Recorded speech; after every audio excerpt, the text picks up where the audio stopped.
The topic which we are going to start is 2D array. तो 2D array कहते हैं हमारे पास two dimensional array को।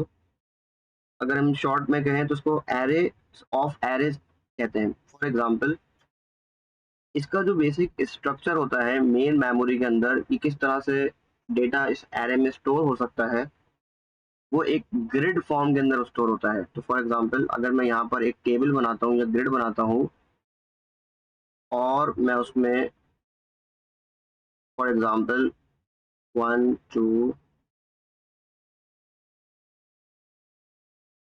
3, मतलब मैंने यहाँ पे 1 2 3 4, यहाँ पे मैंने 4 कॉलम्स बना दिए एंड 1 2 3 4 5, 1 2 3 4 5, यहाँ मैंने 5 जो है वो रोज बना दी हैं।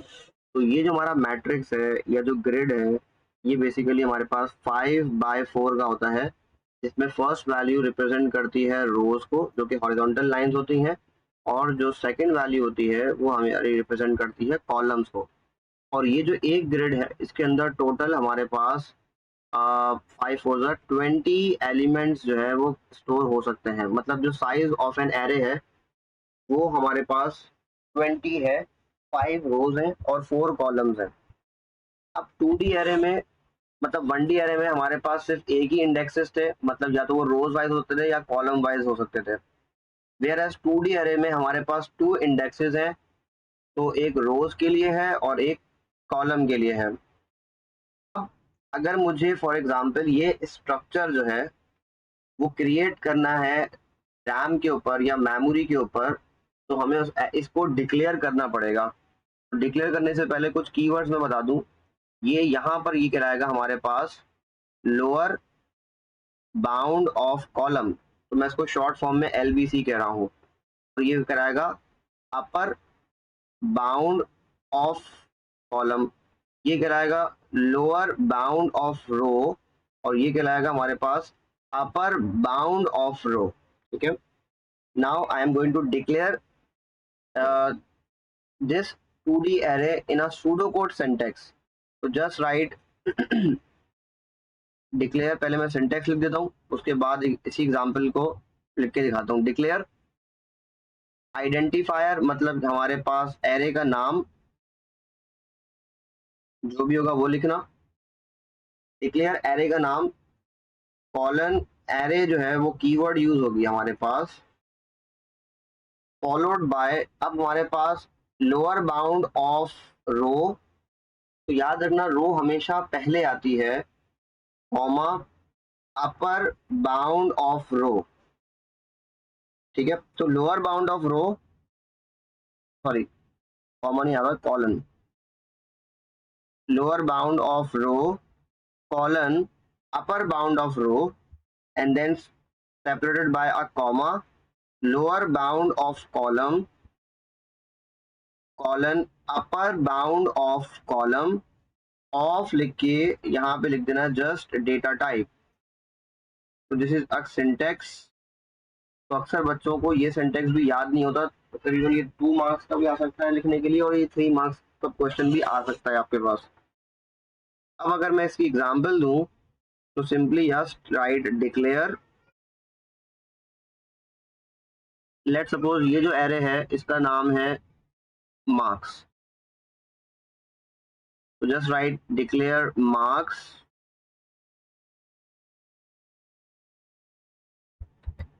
कॉलन एरे 1 कॉलन 5, क्योंकि मेरे पास 5 रोज हैं, comma 1 colon 4 of integer data type. तो क्या होगा, जितने भी हमारे पास जो हमारी एरे है वो रैम के ऊपर 5 रोज एंड 4 कॉलम्स है वो इस तरह से क्रिएट हो जाएगी। अब once the array is basically created, अगर मुझे इसको इनिशियलाइज करना है ईच एंड एवरी एलिमेंट को, मतलब जो भी डेटा यहाँ पर आता है उसे हम टेक्निकल टर्म में एलिमेंट कहते हैं। तो if I just want to for example perform initialization, so that कोई भी गार्बेज वैल्यू उसमें आके स्टोर ना हो। तो याद रखना कि इसके लिए हम यूज करते हैं नेस्टेड लूप या नेस्टेड फॉर लूप। तो इनिशियलाइजेशन के लिए, इनिशियलाइजेशन से पहले मैं एक सिंटैक्स आपको कवर करा देता हूँ। वो ये कि अगर मुझे पर्टिकुलर इंडेक्स से कोई भी एक्सेस करना है एलिमेंट, तो एक्सेसिंग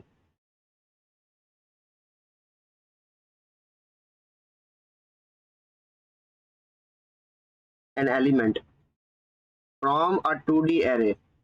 तो लेट सपोज अगर मैं चाहता हूं कि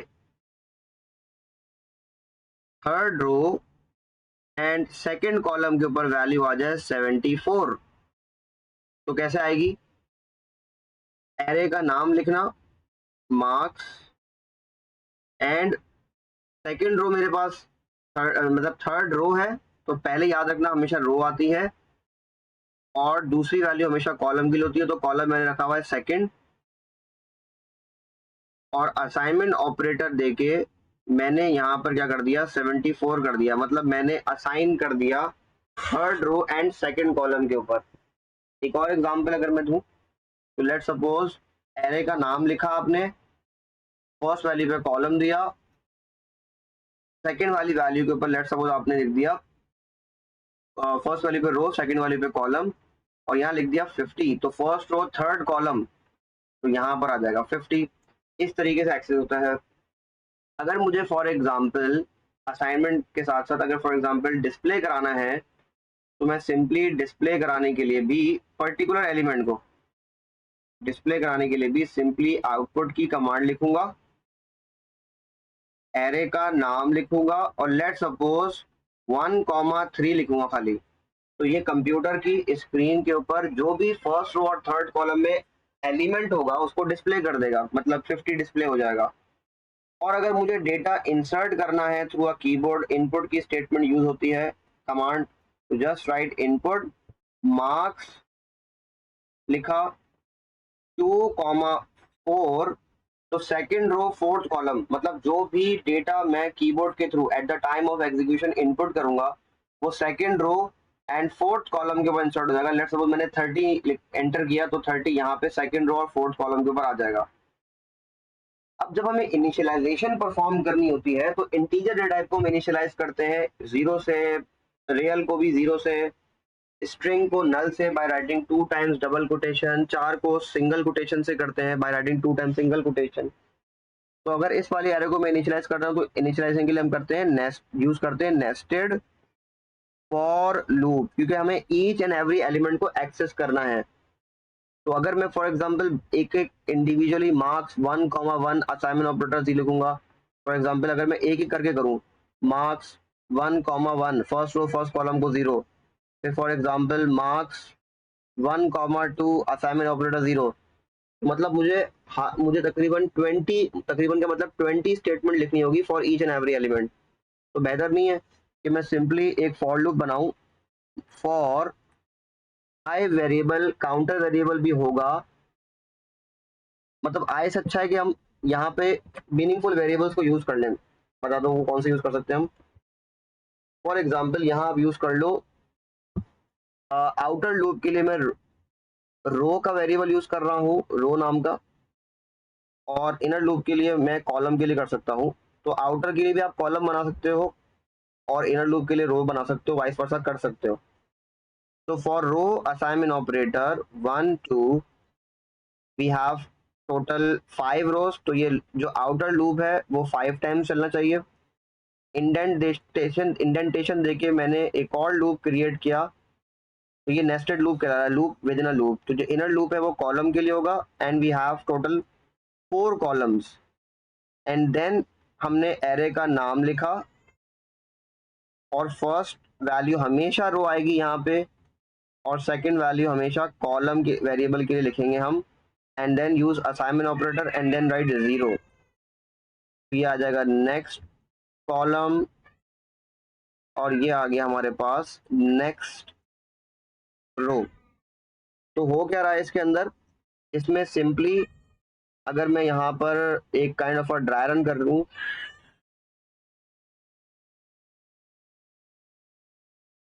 तो ये रो है हमारे पास और ये हमारे पास कॉलम है।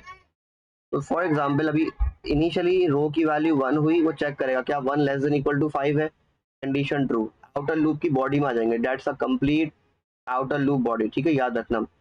फिर उसके बाद कॉलम की वैल्यू असाइन हो जाएगी 1 से, तो 1 less than equal to 4, condition true, तो मार्क्स ऑफ रो की वैल्यू भी 1, कॉलम की वैल्यू भी 1, तो मार्क्स ऑफ 1, 1 पे 0 आ जाएगा।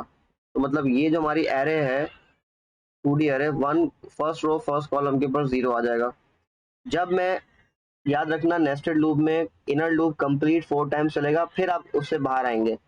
तो अब कॉलम की वैल्यू में इंक्रीमेंट होगा, कॉलम की वैल्यू 2 हो जाएगी, कंडीशन चेक होगी क्या 2 लेस देन इक्वल टू 4 है, कंडीशन ट्रू। तो फर्स्ट रो मतलब रो की वैल्यू सेम रही, सेकंड कॉलम के ऊपर हमारे पास क्या आ जाएगा 0, ठीक है।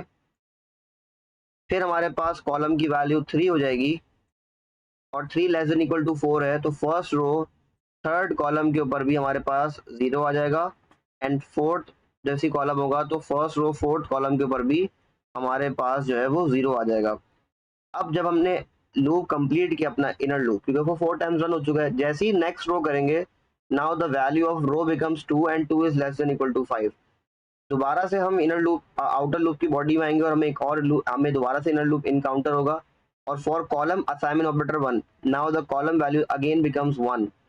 तो अब ये again second row first column को 0 कर देगा, ठीक है। फिर कॉलम की वैल्यू सेकंड हो जाएगी, तो सेकंड रो सेकंड कॉलम को 0, फिर सेकंड रो थर्ड कॉलम को 0, फिर सेकंड रो फोर्थ कॉलम को 0। फिर इनर लूप कंप्लीट होगा, फिर आउटर लूप में इंक्रीमेंट होगा, तो फॉर एग्जांपल आर की वैल्यू हो जाएगी हमारे पास 3 हो जाएगी, फिर कॉलम की वैल्यू 1 हो जाएगी, फिर थर्ड रो फर्स्ट कॉलम पे 0, फिर थर्ड रो सेकंड कॉलम के ऊपर 0। इस तरीके से ये कंप्लीट हमारी जो एरे है ना, इसको क्या कर देगा, इनिशियलाइज कर देगा 0 से, ठीक है। थर्ड के ऊपर भी इस तरह कर देगा, तो ये चलता रहेगा। जब आउटर लूप 5 टाइम्स रन हो चुका होगा और for each outer loop inner loop 4 times run हो जाएगा, तो हमारी कंप्लीट एरे जो है वो इनिशियलाइज होगी 0 से। अगर वो हमसे ये कहता है कि एरे को 2D एरे को पॉपुलेट करना है, पॉपुलेट का मतलब डेटा एंटर करवाना है, उसमें इंसर्ट करवाना है मार्क्स, सिंपली हम क्या करेंगे, अगेन हम नेस्टेड लूप ही यूज करेंगे for row assignment operator 1 to 5, for column assignment operator 1 to 4, and then simply we will write like this, क्योंकि हमें इनपुट करवाना है तो we will simply write, although prompt भी आप यूज कर सकते हो बट मैं एक सिंटेक्स के थ्रू लेके लिखवा रहा हूँ अभी फिलहाल। Input just write down the name of an array, first value में रो वाला वेरिएबल, सेकंड वैल्यू में column, keeping this thing in mind कि आउटर लूप कॉलम्स के लिए हो सकता है और इनर लूप रोज के लिए हो सकता है, लेकिन यहाँ फर्स्ट वैल्यू हमेशा रो, सेकंड वैल्यू हमेशा कॉलम, यहाँ मिस्टेक नहीं कर देना। And then simply write next column and next row. so this is how we can basically populate a 2D array।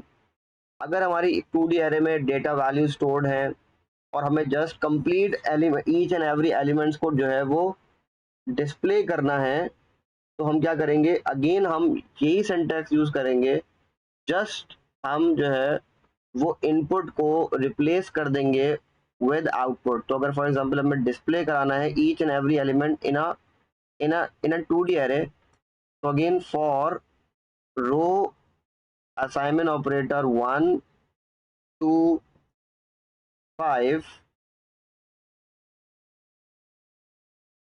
For column assignment operator 1 to 4, just write output की command and then write the name of an array with row comma column, then write next column and then write next row. So this is how we create a 2D array with the help of this declaration syntax. Particular element को access करना है तो first value row and second value column assignment operator के through जा सकते हैं। Particular element को output कराना है तो रो कॉमा कॉलम के थ्रू, और इनपुट कराना है तो लाइक दिस। और अगर कंप्लीटली एरे को इनिशियलाइज करना है तो use nested for loop. Populate करना है, डेटा इनपुट कराना है तो नेस्टेड फॉर लूप, और अगर डिस्प्ले कराना है तो भी नेस्टेड फॉर लूप ही यूज करना होगा।